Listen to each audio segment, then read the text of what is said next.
ইউটিউবে কেন জানি না আমি ভিডিও ছাড়লেই কপিরাইট ক্লেম দিচ্ছিল, এই কারণেই আমি ভিডিও পোস্ট করছিলাম না। তো হ্যালো সবাইকে, কেমন আছো তোমরা সবাই? বিয়ের দিন খুব সকালবেলা ঘুম থেকে উঠেই নিজের শাড়ি প্লিটস বানাতে শুরু করে দিয়েছিলাম। আমি জানি এরপরে হয়তো আমি আর সময় পাবো না। মৌসুমীর বাড়ি যখন গেলাম তখন কিন্তু সকাল 7টা বাজে। এরপর এসে বৃত্তির শাড়িটা রেডি করছিলাম। বৃত্তির শাড়িটা তো আমার ভীষণ পছন্দ হয়েছে, তোমাদের কেমন লেগেছে তোমরা অবশ্যই কিন্তু জানিও। মৌসুমীর কথা অনুযায়ী আমি খুবই হালকা ফুলকা একটা নো মেকআপ লুক করে দিয়েছিলাম। হঠাৎ এই সময় মৌসুমী বললো যে আমার টিকলিটা কোথায়। আমি তো ভীষণ চিন্তায় পড়ে গিয়েছিলাম, আর ওইখানে প্রচুর লোক এসে গিয়েছিল, মানে সবাই টেনশন করছে যে স্বর্ণের টিকলিটা কিভাবে হারিয়ে গেল। অনেকক্ষণ খোঁজাখুঁজির পর দেখা গেল যে ওর নেকলেসের টার্সেলেই আটকে ছিল। ঘরের মধ্যে তো মৌসুমীকে রেডি করাচ্ছিলাম, আর এদিকে বরের আশীর্বাদের জন্য সমস্ত তত্ত্ব রেডি করা হচ্ছিল। আর এই সুন্দর ভিডিওটা অন্তরা এত ব্যস্ততার মধ্যেও যে করে দিয়েছে, ওর সম্পর্কে যত বলবো ততই কম হবে। তো এই দেখো ব্রাইড কিন্তু পুরোপুরি রেডি। ওকে এই সিম্পল লুকে কেমন লাগছে অবশ্যই কমেন্টে জানিও।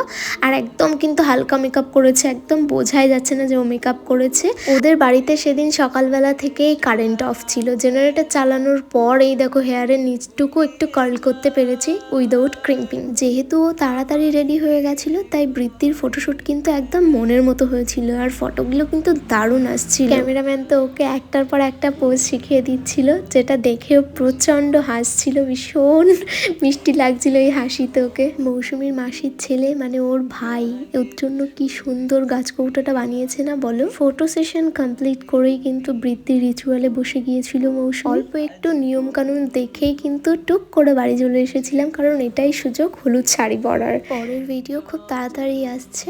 আজকের ভিডিও পর্যন্ত। আমার ভিডিও কেমন লাগলো তোমরা অবশ্যই জানিও। আজকে টাটা।